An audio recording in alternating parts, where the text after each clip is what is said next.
Chelsea Football Club want Diamonde for 60 million euros, but it looks like Arsenal are talking to him too and they're willing to pay the money as well. I've got the full story. Chelsea fans, we have got a big problem because there's a civil war amongst us. You got the CST, the Chelsea Supporters Trust, saying there's no communication from the owners, and you got the Chelsea Advisory Board coming out with a backhanded slap today, and I'm going to break that down for you. Maatsen, we're looking for a left back, but it looks like there are 5 clubs, and when I mention these 5 clubs, you're all gonna pull your hair out, that want Maatsen and are going to be willing to pay more than the release clause. Yes, why would they do that? I will explain. We've got an update on Santos and what is going to be happening with him next year. Can't lie to you, makes me happy. And Carney Chukwemeka, is he injured again? Well, I'm gonna tell you because I can't believe our luck. Let's get into this video. We've got 5 big stories to talk about. You just need to do the simple thing of just supporting the channel. You made it this far, you're clearly enjoying it. So hit the like button. We're aiming for 750 likes. We haven't hit that in a while. So can we do it in this video? And what else I need from you if you are new? Trust me, the best thing you can do is subscribe to support this channel. Over 60% of you that watch the content don't subscribe, and I don't understand why. So do me a favor, subscribe. It's the best way to support, like I said. Let's move on with the story. Chelsea Football Club are looking at Ousmane Diamonde. It is not a secret. It has been very publicly well known that Chelsea have been sending scouts to look at 3 players apparently at Sporting Lisbon, and they've not been hiding it. They've literally been there in all arms saying, we're looking at your players and we don't care. Number 1, Victor Gyökeres. Number 2, Ousmane Diamonde. And there have been links with Inacio as well, the other centre-half. Why? Well, Chelsea believe that they need a centre-half because at this moment in time, Thiago Silva will be moving on. Trevor Chalobah will have to move on due to financial fair play reasons. And more importantly, I don't think the club value him as highly as a lot of fans do. And more importantly, that just leaves us with 3 options. Axel Disasi, Badiashile, and Levi Colwill for next year. Fofana, you can't count on him. Like I said, Fofana's not a Chelsea player. Until further notice, he needs to recover and just gain confidence in his body for it not to break down every time he comes back. And honestly, he might even be our best centre-half, and that hurts to say that he's not even available. But what's going on? So reports in Portugal have suggested that Ousmane Diamonde has got 60 million euros release clause. This has been public. This has been quoted consistently by different sources. We know that. Chelsea have actively said, we will pay this. They have spoken to the players' entourage. They have said, we will bring you to London. We will bring you to West London. You will be going shopping, having a great time, playing in Cobham on the weekdays, and on the weekend you'll be at Stamford Bridge representing the Blues. Well, it looks like our good rivals, our good friends, our comrades, our beloved Arsenal, they're going to be bidding as well. Great. Absolutely great, because they've got Champions League football and we don't. Absolutely great. The reality is, in this situation, we are in a little bit of a predicament, because if they're willing to pay 60 million euros, the player is going to talk to them, because this player does not support Chelsea. This player is not a Chelsea fan. This player has no affiliation. So it comes down to the good old cheddar, mullah, whatever you want to call it, paper, bread, whatever you want to call it. Деньги, as we would say in Russian. I don't know what it is in Portuguese, but there must be a different word for it. Dinero, I know it's in Spanish. It'll come down to that. Are we going to pay more money? And for me, this is very interesting. We're going to have to persuade Diamonde that you come to us, you're going to get game time. And what's interesting is, at the moment, he's only playing as a centre of a back 3. We don't play with a back 3. He's going to cost 60 million euros, which is around about 54 million pounds, 53 subject to the exchange rate. He's worth every penny. But the problem is he's 19 years old. 19 years old, only played 40 league games in his career, I think. So what are you buying? You're buying more potential.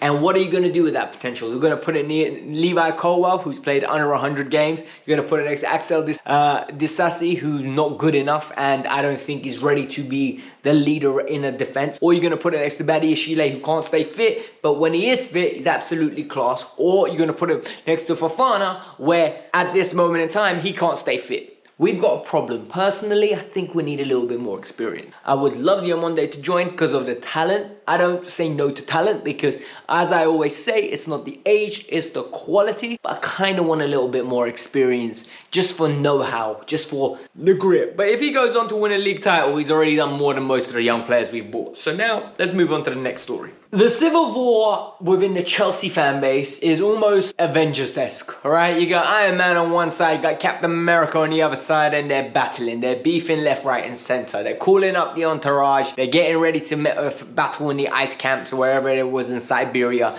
or Switzerland. I don't know where it was that scene, but it is what it is. What's going on? So, a couple weeks ago, or at least a week ago, I think, Chelsea Supporters Trust came out with a statement that the message from the club is we're going to raise prices because we have to remain competitive. They weren't happy with that, and purely based on the fact that the club took 2 weeks to get back to them after they raised their concerns. When that came out, I said, look, they're within their rights to raise their concerns. They're a fan organization that loves the club, that travels around home and away to go watch the club, so they can raise their concerns, but it doesn't mean the club needs to listen to them. And that's the reality of it, because at the end of the day, people don't like it when I say this. They view us as customers. Are we customers? No, we're supporters. We love this brand. We absolutely adore Chelsea. We wake up at night time to watch this team play. We wake up early in the mornings in some areas. Some of us travel home and away and do whatever it takes to be there, missing birthdays and occasions. We love them, but they view us as customers. And that's one thing we have to accept.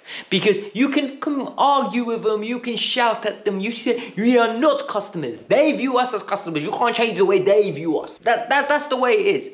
We can try to prove them wrong, but they're not going to listen. Because what they view us is, did you pay your money? Did you buy the kit? Are you going to the games? And sadly, their actions speak louder than words. They can say they love us. They don't. Games cost more now more than ever. Everything's stuck behind a paywall. You've got shirts that are costing £125, tickets £70. You're telling me they love us? Behave yourselves. What? Now we got the Chelsea's advisory board coming out and saying 3 things that I took away from their message. Number 1, they're not being ignored. The club is listening to them, and that is not their experience. Number 2, the only reason we're all annoyed at this moment in time is because results are bad and there's setbacks. I agree with it. I think if Chelsea were winning and Chelsea were in a top 4 race right now, so we were closer to 5th, 4th, and things were going in a positive direction, nobody would be moaning. Tickets raising by £4, no problem. Tickets raising by £20, no problem. We're seeing good quality of product. But we're not seeing a good quality of a product at the moment, so everything's heightened. All our senses are heightened. We are angry. It makes sense. And the final one is, they said Chelsea versus Chelsea fans is not good for anyone but rival fans. And I agree with that, man. I think we've got so much domestics going on that everyone from the outside is looking at us and laughing. We have become a joke. And that's one thing I did agree with the CST. They said we have become a joke, a laughingstock on the pitch and a laughingstock off the pitch. And I genuinely do believe that. People going, oh, what are you going to do, spend another £1 billion? As if that's funny. Okay, cool, we'll spend another £1 billion, we'll get it right this time. For me, it's just the issue is, we have become a laughingstock, and it's hard to combat some of these arguments because we don't agree with it. Let's hope it resolves itself. It's actually very interesting that a club have released the Chelsea Advisory Board, who are essentially on the board, right? They get to be in meetings and stuff to say, yeah, come out and say, you back us 100%, as if we don't know this. Reports from Germany are coming out, and these reports really frustrate me because I know we're going after a left back in the summer. Ian Maatsen, like I've said on many occasions, has been failed by Mauricio Pochettino. Not by the board, not by the directors, by Mauricio Pochettino. Mauricio Pochettino kept him, refused to give him opportunities at left back, and ever since then, Ian Maatsen's gone on loan to Dortmund, and this one's actually been a very good loan in terms of we'll be able to flip him for a lot more money. So he has a release clause of 35 million euros. And what does this mean? It means that any club that wants him comes and pays the 35 million euros, then you just have to persuade him to go. But the problem here arises, Chelsea have no control because Maatsen will want to go. He wants to play football. He said this already. We know 2 clubs in England want him. Definitely, without a doubt. We know West Ham United want him, and we know Newcastle United want him. I don't think he's going to go there. We also have found out that other clubs have started looking at him. There were rumours of a PSG interest, but they were faint. But the two clubs in Germany are definitely interested in him. It's Borussia Dortmund, who have already started negotiations with the player of renewing him and signing him on a permanent in summer, and Bayern Munich. Bayern Munich believe that this guy is the best alternative to replace Davies. And guess where Davies could be potentially going? Apparently it's to Chelsea. I do not want Davies. I don't think he's good enough, my personal opinion. But this is where it gets a little bit annoying. Why is it we included a release clause in his contract? I know he didn't want to sign an extension. I know no club was willing to pay what we wanted for him. But the issue now is he's going to smash it so much that he's a 45 million pound player.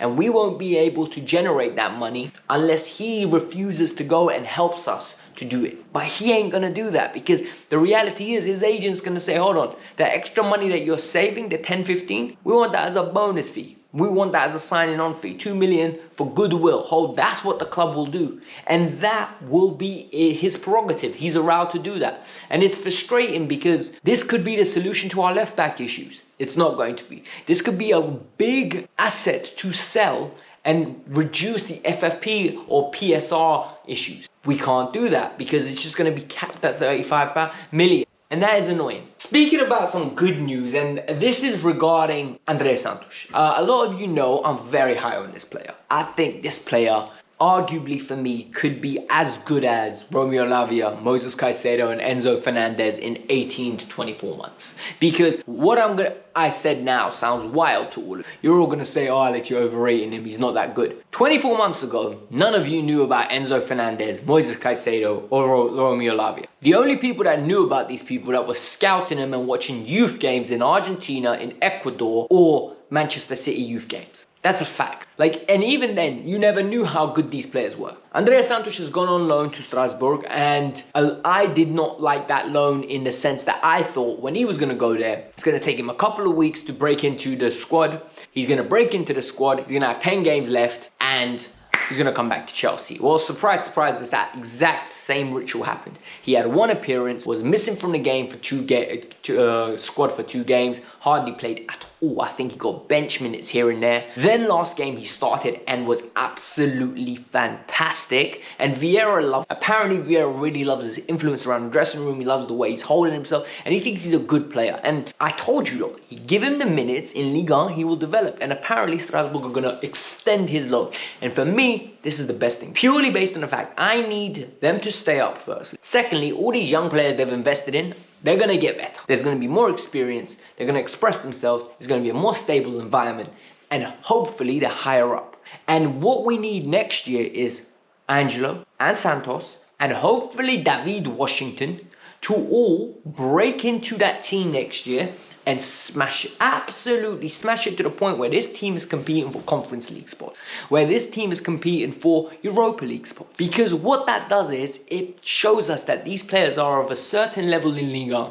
Then when we bring them into the Premier League, drop them into our squad, they're ready to be assets. Malo Gusto came from France. Badi Achille came from France. And they're ready to contribute now.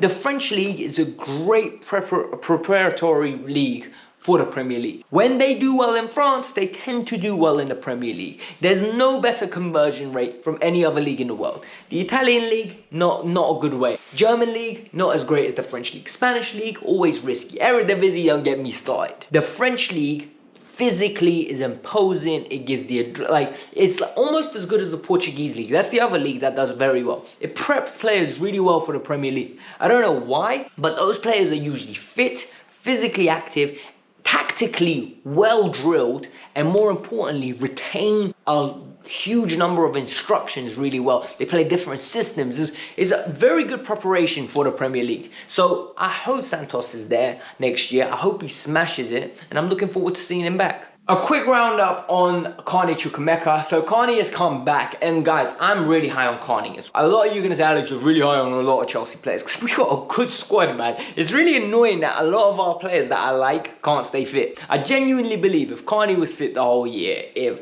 Lavia was fit the whole year, James and Nkunku, we'd be so much higher in this league, man.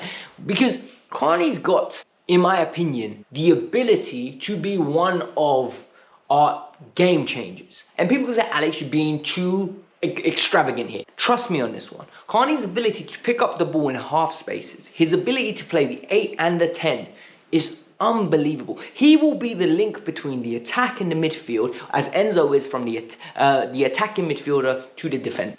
It will allow Enzo to be deeper, to get the ball straight forward, diags left, right, and center. If the team wants to press up, one quick ball into Carney and Carney's through. Carney can dribble past players, Carney can carry it, Carney can play against deep blocks. I'm not saying Carney is the next Kaka. I'm not saying Carney is the next Janino. I'm saying Carney can become a very good player for Chelsea Football Club, and we don't know what his level is. And what's annoying is it looks like he's picked up another little knock and he's back at Cobham. We don't know how long this knock is. There are rumors that he's out of the whole under-21 scene. He hasn't played a single minute. And he's back at Chelsea just to regain his fitness. But why would he regain his fitness? He needs minutes. He needs to play football. So this tells me there's a little injury. And it's frustrating because this kid is so talented. And I feel like the injuries are just holding him back. He's lost a year of development, where I'm telling you, he's already got 2 goals. Yeah, in the limited minutes he's played. He would have had so many more goals, so many more assists, so many memorable moments from this year. This experience would have been good for him. He would have acquired a lot of minutes. But it is what it is, guys. Hit the like button, subscribe to the channel, let me know your thoughts. And one more thing, if you want to know anything about Victor Gyökeres, the video is over here. This is the video where I give you the strengths, the weaknesses, and my assessment on the player as a whole, not even in the context of he needs to come to Chelsea. It's a new style of videos that I've been doing recently, and I'm going to do it. Leave your comment below for any other players that you wanted. Someone said a Benjamin Sesko. Would you be interested in that? Let me know. Peace out. I'm out. Have a lovely day.